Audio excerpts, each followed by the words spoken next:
میں نے بھی جواب دینے کو منہ کھولا ہی تھا کہ شانی بول پڑا، یہ تمہارا اپنا گھر ہے، اس لیے تم جب چاہو آ سکتی ہو، اس لیے کسی وجہ کا ہونا ضروری تو نہیں، تم بیٹھو۔ شانی بڑے دوستانہ انداز میں کہہ رہا تھا اور صبا تو ایسے خوش ہو رہی تھی جیسے وہ شانی نہیں بلکہ شاہ رخ خان ہو۔ میرا تو منہ کھلے کا کھلا رہ گیا۔ نہیں، پہلے میں آنٹی سے مل کر آتی ہوں، صبا نے مسکرا کر کہا۔ شانی نے کندھے اچکا دیے۔ امی اپنے روم میں ہیں، مجھے مجبوراً یاد دلانا پڑا کہ میں بھی یہاں ہوں۔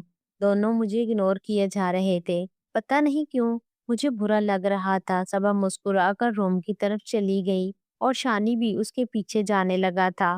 میں کمر پر دونوں ہاتھ ٹکائے اس کے سامنے کھڑی ہو گئی۔ اس نے آئی برو اچکا کر راستہ چھوڑنے کا اشارہ کیا۔ دل تو کیا ابھی اس کے سر پر سامنے رکھا گلدستہ دے مارو۔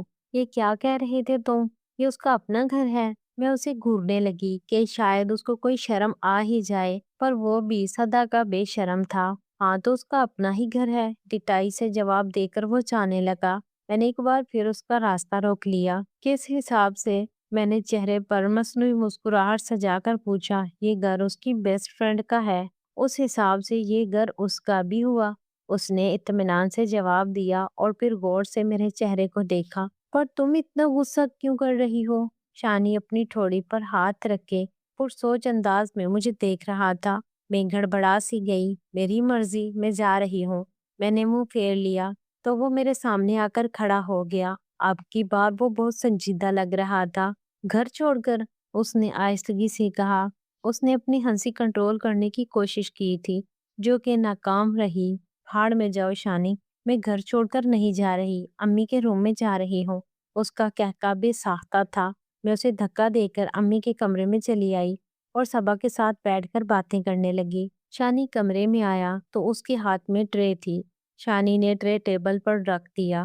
میں تو حیران کن نظروں سے اسے دیکھ رہی تھی۔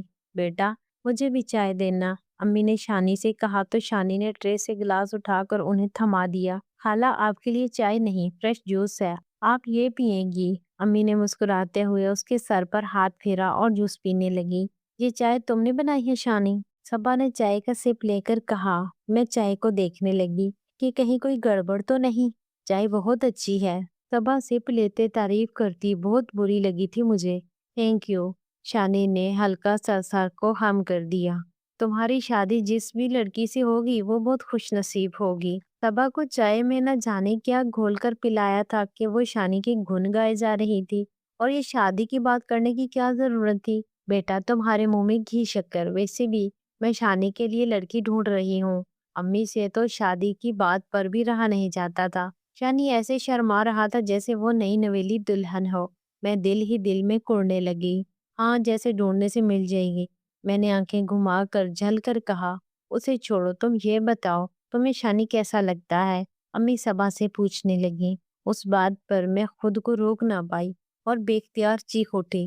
امی، یہ آپ میری دوست سے کس طرح کی بات کر رہی ہیں؟ میں اپنی جگہ سے اٹھ کر کھڑی ہو گئی۔ آنٹی مجھ سے پوچھ رہی ہیں، تم تھوڑی دیر کے لیے چپ رہو۔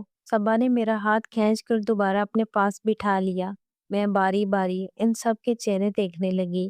شانی چہرے پر سنجیدگی طاری کیے خاموش بیٹھا رہا۔ دیکھیں آنٹی، شانی بہت اچھا ہے، کھانا بھی بنا لیتا ہے، اچھی جاب ہے۔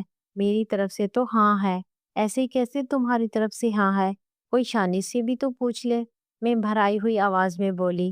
تو ابھی پوچھ لیتی ہوں، شانی، کیا تمہیں میرا فیصلہ منظور ہے؟ امی تو آج کے آج شانی کی شادی کرنے کو تیار تھی۔ حالہ وہ کیا ہے کہ شانی کچھ کہتے کہتے رک گیا۔ ہاں، میری طرف سے ہاں ہے، مجھے کوئی انکار نہیں۔ شانی کا جواب سن کر مجھے صدمہ لگا۔ یہ کیا کہہ رہے ہو پاگل انسان، تم تو مجھے… میں نے اپنے لہجے کو ٹوٹنے سے بچانے کی ناکام کوشش کی۔ میری آنکھیں چھلکنے کو تھیں۔ ہاں رامین، میں تمہیں پسند کرتا ہوں، پر تم نے مجھے ایک بار نہیں 2 بار ریجیکٹ کیا۔ اس کے بعد بھی میں یہاں رہا کہ شاید تم مجھے قبول کر لو، لیکن اب میں سمجھ گیا ہوں کسی کی نا کو زبردستی ہاں میں نہیں بدلا جا سکتا۔ وہ کس اطمینان سے یہ کہہ رہا تھا میں کچھ سمجھ نہیں پا رہی تھی۔ مجھے لگا تم جیسے پہلے تھے ویسے ہی ہو۔ آخرکار میری آنکھیں چھلک پڑی۔ اس وقت میرا غم و غصے سے برا حال تھا۔ تب میں بچہ تھا رامین، اور بچپن میں بچے شرارت نہیں کریں گے تو کون کرے گا؟ لیکن اب کیا فائدہ تمہیں سمجھانے کا؟ شانی نے کندھے جھکا دیے۔ جانے کہ شانی کی ان باتوں سے میرا دل دکھ رہا تھا۔ ہاں اب کیا فائدہ مجھے سمجھانے کا؟ تم نے تو صبا کے لیے ہاں کر دی ہے۔ میں نے اپنے ہاتھ کی پُچھ سے آنسوؤں کو صاف کیا، پر میں ایسا ہونے نہیں دوں گی۔ میں اپنی جگہ سے اٹھ کر امی کے پاس چلی گئی۔ امی، آپ نے مجھ سے پوچھا تھا کہ میں شانی سے شادی کروں یا نہیں، تو سب سن لیں، میری طرف سے ہاں ہے، مجھے شانی قبول ہے، اور تم دونوں اب کر کے دکھاؤ شادی۔ میں نے انگلی دکھا کر وارننگ دی۔ سب ہنس پڑے۔ میں شاکڈ سی انہیں دیکھنے لگی۔ آپ سب ہنس کیوں رہے ہیں؟ میں نے نہ سمجھی سے پوچھا۔ بیٹا، تم سے ہاں بلوانے کے لیے یہ سب ناٹک کروانا پڑا، امی نے ہنستے ہوئے کہا۔ تو صبا؟ میں نے صبا کو دیکھا جو اب بھی ہنس رہی تھی۔ ہاں رامین، میں اس ناٹک کا مین کردار ہوں، اور یہ آئیڈیا میں نے ہی دیا تھا آنٹی کو۔ ابھی جب میں روم میں آنٹی کے پاس آئی تو وہ تمہارے اور شانی کے رشتے کو لے کر بہت پریشان تھی۔ بس پھر ساری ذمہ داری مجھے اپنے نازک کندھوں پر لینی پڑی، اور دیکھ لو نتیجہ۔ اب تم پلیز یہ مت سمجھ لینا کہ مجھے پہلے ہی سب پتا تھا، مجھے بھی اس ناٹک کے دوران ہی پتا چلا۔ خالہ نے مجھ سے صبا کے متعلق پوچھا تو میں صبا کے لیے انکار کرنے لگا تھا۔ جب خالہ نے مجھے اشارے سے سمجھایا، میں سمجھ گیا، یہاں یہ سب جو ہو رہا، یہ خالہ اور صبا کا کوئی پلان ہے۔ میں نے بھی اس ناٹک میں اپنا حصہ ڈال دیا۔ میرے گھورنے پر اس نے دونوں ہاتھ اٹھا کر صفائی دی۔ اتنی دیر سے مجھے بے وقوف بنایا جا رہا تھا۔ میں ناراضگی سے بولی، یہ مت سمجھنا کہ میں نے تمہاری وجہ سے ہاں کی ہے، وہ تو میں نے امی کی وجہ سے ہاں کی۔ میں نے اپنی بات پر زور دیتے ہوئے کہا۔ امی نے میرے شانے پر ہلکی سی چپیڑ ماری۔ امی کی وجہ سے ہاں کی، سب جانتی ہوں میں، امی نے میری نقل اتار کر کہا۔ تو ایک لمحے کو میں چھینٹ سی گئی۔ ایک بار پھر سب ہنسنے لگے۔ پورا گھر سجا ہوا تھا۔ آج رامین اور شانی کا نکاح تھا، جو کہ بہت سادگی سے ہو رہا تھا۔ شانی کے ہاتھ میں ایک باکس تھا۔ شانی سب سے بچ بچا کر رامین کے روم کی طرف آ گیا۔ دروازہ لاک نہیں تھا۔ کچھ دیر پہلے صبا رامین کے روم سے باہر نکلی تھی۔ سرخ لہنگا مجھ پر اس قدر جچ رہا تھا کہ میں بار بار خود کو آئینے میں دیکھ کے جا رہی تھی۔ میں آئینے میں خود کو دیکھ رہی تھی۔ جب شانی روم میں آیا، اسے دیکھ کر میں پلکیں جھپکنا بھول گئی۔ سفید شیروانی میں وہ مجھے کسی ریاست کا شہزادہ لگا تھا۔ یہ کیا بدتمیزی ہے شانی، تم میرے روم میں گھس آئے ہو۔ میں نے اسے ہمیشہ کی طرح کچھ شرم دلانی چاہی، مگر وہ بھی شانی تھا، سدا کا بے شرم ڈیٹ بن کر بیڈ پر بیٹھ گیا۔ تو کیا کروں بتاؤ؟ یہ دینے آیا تھا۔ شانی نے ایک خوبصورت سا باکس میرے آگے بڑھایا، پر میں اس باکس کو لینے کا کوئی رسک نہیں لے سکتی تھی، اس لیے میں نے باکس نہیں لیا۔ یہ کیا ہے؟ میرے سوال پر شانی نے سر پیٹ لیا۔ کاکروچ ہے اس میں۔ شانی کے جواب پر بمشکل میں نے خود کو چیخنے سے روکا تھا۔ نکلو یہاں سے اور اپنا یہ کاکروچ والا باکس بھی لے جاؤ، میں نے غصے سے کہا۔ رامین بات سنو، میں مذاق کر رہا ہوں، اس میں کاکروچ نہیں ہے، خود ہی کھول کر دیکھ لو۔ شانی نے دوبارہ باکس میری طرف بڑھایا۔ پکا نا؟ اس بار اس کی معصوم سی شکل دیکھ کر میں نے وہ باکس لے لیا۔ اب جب رشتہ جڑ رہا تھا تو اس پر یقین کرنا فرض تھا میرا۔ میں نے جب باکس کھولا تو اس میں ایک نہایت ہی خوبصورت نیکلس تھا۔ یہ تو بہت خوبصورت ہے، میں بے ساختہ بولی، اور نیکلس اٹھا کر ڈریسنگ ٹیبل کے سامنے جا کر کھڑی ہو گئی۔ وہ مجھے ہی دیکھ رہا تھا۔ یہ میرے لہنگے سے بھی میچ ہے۔ میں خوشی سے چہک اٹھی اور وہ نیکلس پہن لیا۔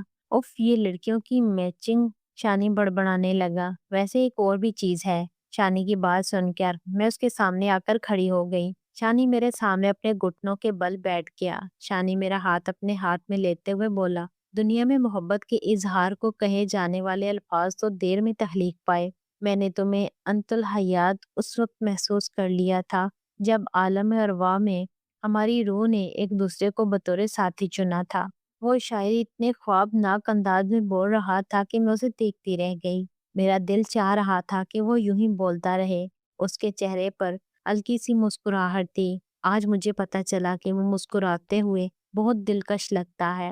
شانی نے اپنی جیب سے گلاب کا پھول نکال کر میرے سامنے پیش کیا، جسے میں نے ایک سیکنڈ کی بھی تاخیر کیے بنا لے لیا۔ صبا کمرے میں آئی تو شانی کمرے سے چلا گیا اور میں ڈریسنگ ٹیبل کے سامنے جا کر کھڑی ہو گئی۔ سب تیاریاں مکمل ہو چکی تھی، مولوی صاحب آ چکے تھے۔ ہمارے درمیان موتی اور گلاب کے پھولوں کی دیوار سی بنائی گئی۔ ایک طرف شانی بیٹھا تھا اور ایک طرف میں بیٹھی تھی۔ نکاح شروع ہونے سے پہلے میں کچھ کہنا چاہتا ہوں خالہ سے۔ ہاں بولو بیٹا، امی نے محبت بھرے لہجے میں کہا۔ مجھے کچھ چاہیے، شانی نے بھی اسی لہجے میں کہا۔